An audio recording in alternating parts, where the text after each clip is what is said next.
How y'all doing? Hope you're doing all right. I'm still dealing with the checks. I get. I'm about halfway through opening. I'm up. But when you guys watch me on TV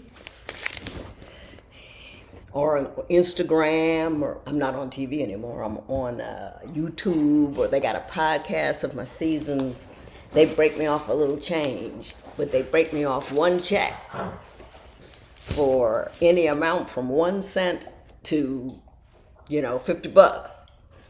But they send them in separate envelopes. One time I had 990 envelopes that I had to open and separate. And some of them had dollar amounts of a penny. Inefficient. I don't understand it. Just, add it up. Send me one check. But okay. I don't know. There's probably some complexity in there I have known nothing of. Although I still think if all of my computers can talk to all of my TVs and my phones, even when I don't want them to, I think they should be able to figure out how to put them in one envelope. But until then, I am not angry. I'm not upset. I will take it. I appreciate it. And I appreciate you watching. Because a sister appreciates every dime she gets. Because that's just it. I don't know why I got all into it, because I brought him here to keep my hands busy so I could stay out of my hair, but I'm going to try not to do either one. I have a question. It's a two-part question from someone. Now, she has a preamble, okay? And the preamble is as follows. Even before my daughter mentioned that some of my friends are so different from me, which I had already observed this myself, but I just didn't give it too much attention. But beyond going out to lunches or events,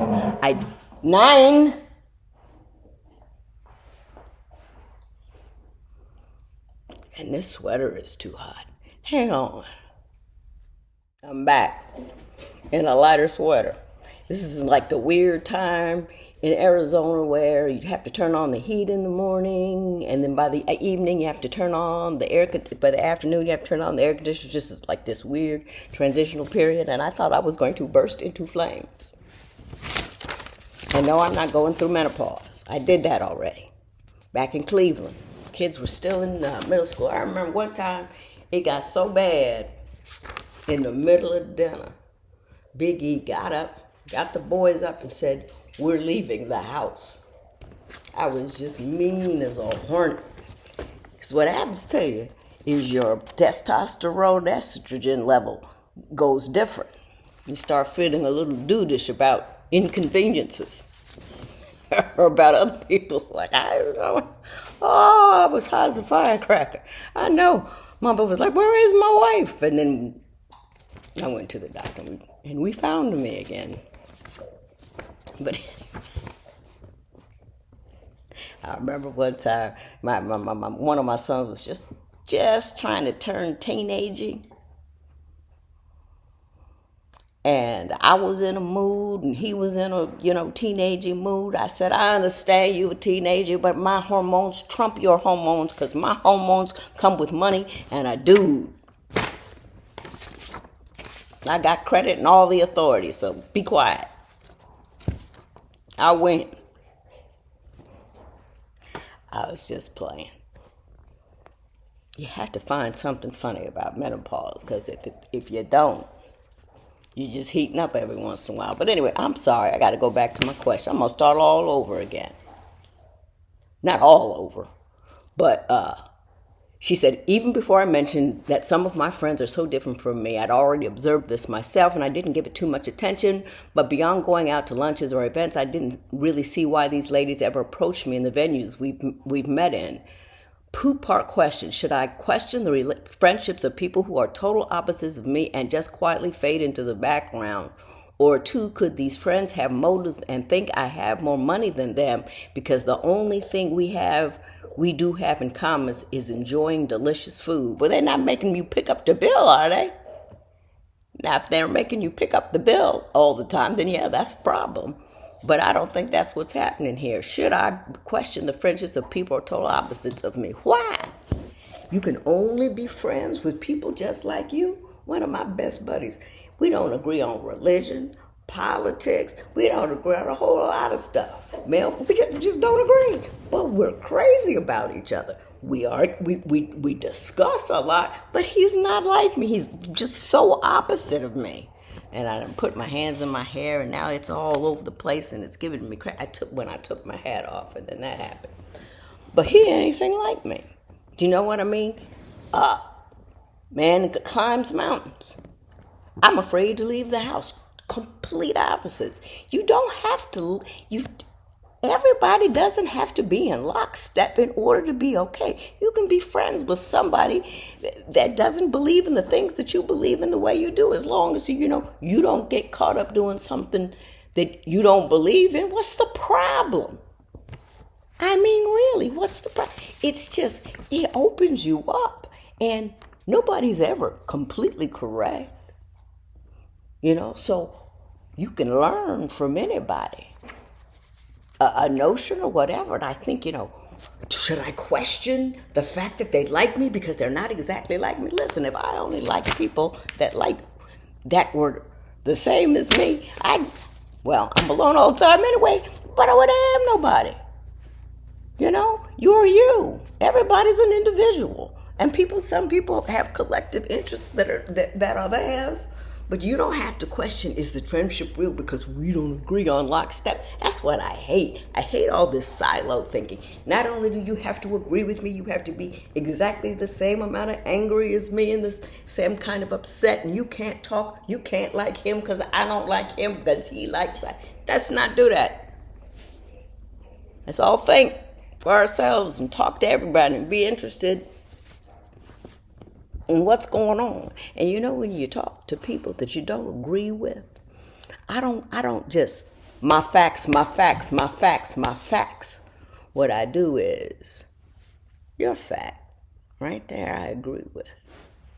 Now let's extrapolate from there, and then I hook in something he or she don't know, and that hook is there. Now, they haven't changed their mind about anything. And then we go all the way around it. I don't press it, don't even, I listen to things. He says, and that fact of yours I agree with over there. So we're going to put a little hook in it. And then you slowly, over time, start threading up them hooks. Every time, little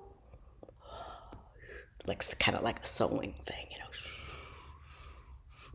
That's how you change people's minds. You give them an opportunity to think differently about what's happening and what's going on. It's a little bit here. Because we're silly as people often. We can't just say, I'm wrong. Oops, my bad. I am Lynn my bad Toller. Because I look for everything. And if you're 99% wrong and I'm 1% wrong, I will take credit for that one. I will take responsibility at 1%. I will, because that 1% might be the 1% that keeps your 99% of wrong away. Not you personally, because I love all y'all.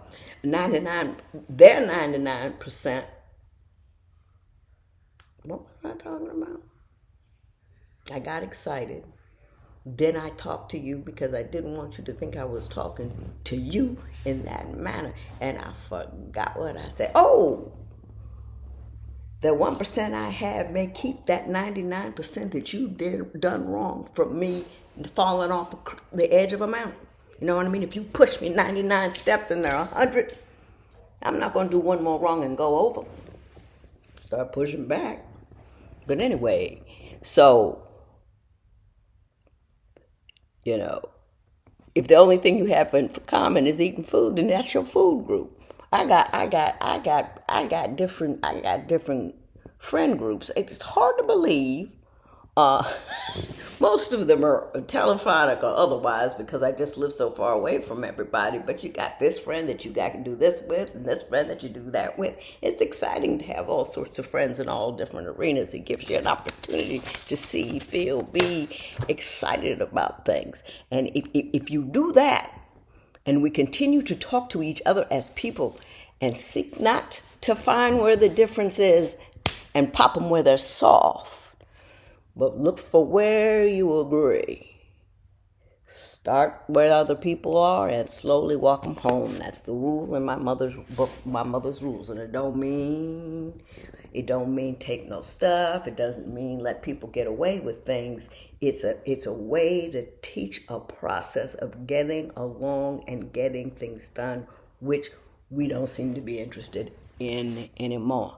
And I don't care what the big dogs are doing. If we puppies out here start yapping and the whole thing gets like that, it makes it harder to recover.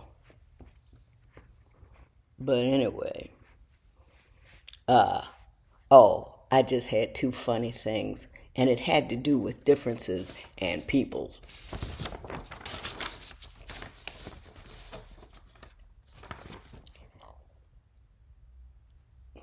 I got two comments in close proximity to one another that made me giggle.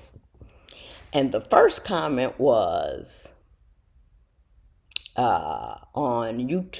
No, yeah, it was on YouTube. I could do my hair just curling up as we just watched. Anyway, the first guy was on YouTube, and he said something like, I've lost a lot of people in my life. I've had bad things happen to me as well, and I enjoy your videos, but I wish you would be less dismal at the end. And I think it was there was a video where I ended it, and in some way, shape, or form,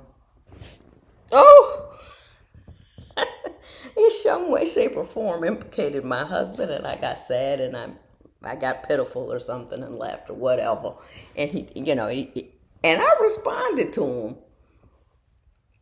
and all I said was, I can't be everybody's cup of tea, but I'm not willing to put any artificial sweetener in, so those who like sweet tea will enjoy me. And then he deleted his comment. Now, I just did it because I thought I liked the tea metaphor. I just liked the tea metaphor. I never would have mentioned his name, but he eliminated the comment so nobody can say anything bad to me. Anybody, you guys do defend me quite well, I must say. And because I got another comment on YouTube. No, I just said that. IG.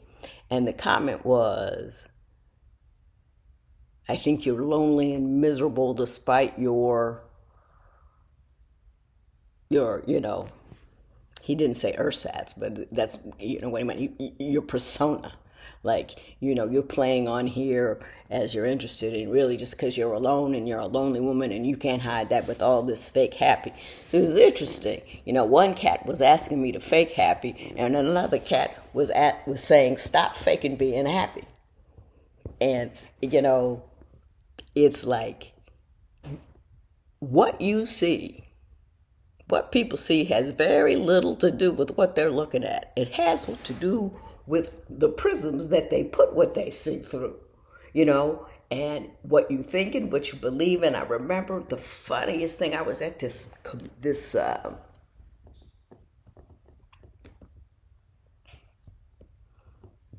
conference. I was at this conference, right? And this guy was talking about the rules of evidence. This is back in the day when I was a judge back in Cleveland Heights. And he says, no matter what I do, no matter how down the middle I go, somebody's always saying I didn't do it right. And he goes, I get complaint from defense counsel saying that I favor plaintiffs, and I get complaints from plaintiffs counsel that I favor defendants. He says, so what I always do is just exchange the letters. Like the person who accuses him of being overly on the defendant side, he sends his letter to the one who accuses him to being overly on the plaintiff side. And, because that's just funny, because they're looking right at the same thing and completely seeing something different because of the prism of their profession. And I remember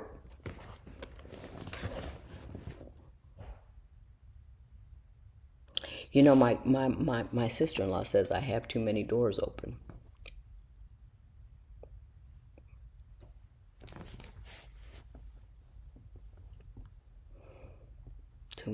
doors open.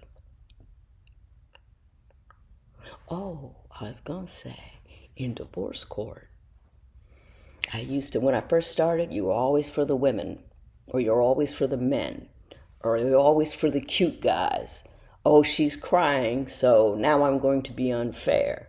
And so I was trying to, in the beginning, I got a fair amount of that, but as the 14 years went along, I think people kind of figured out, I try to be straight down the middle. I'm not perfect. I'm not, I'm not above being, charmed or whatever like that. But I got my eyes out because I know this thing is like that, and I call them like I see them, and I may not be seeing it just like everybody else. But I think that's one of the reasons people came to see me, because I have an odd perspective. Everybody sees the present through the prism of their past, and my perspective is so choppy.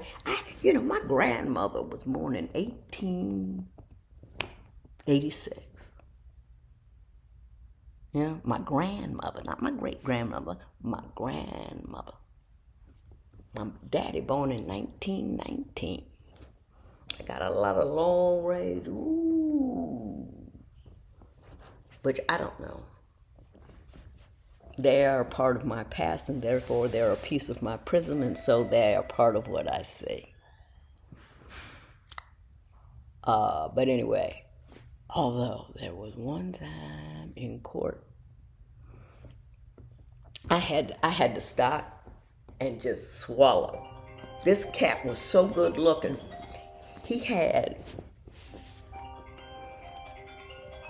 I'll get the phone in a minute.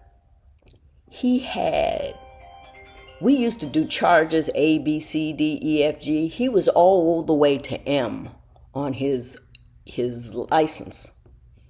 He had that many suspensions, and he didn't have a car, and he didn't have a license. There's no way he could spend for it. And I said, "Where do you keep getting these cars from?" And then I looked at him, and I realized, he was so good looking. I wanted to go home and do his laundry. And I said, "You're too good looking for your own good." And he laughed, and I said, "Yeah, but don't keep doing that. Do you see how much money you're paying the state? Unnecessary fees to the state. State be taking enough already. Don't be volunteering people money just, But I don't think he'll ever change because he's that good looking, and he had a good sense of humor and a smile. But I made an extra show. I treated him just like, "What is that, Decker?" Like everybody else. Pardon me.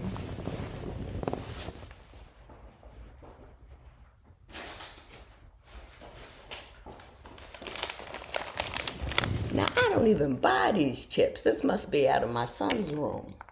And no, you can't have them. You jive turkey. Just walked in with them. You know you're not supposed to have human food. Well, I don't know what we accomplished today, but I'm in a better mood now than when I started out. So I don't know what happened to you, but for me, this has been good. Y'all have a great day.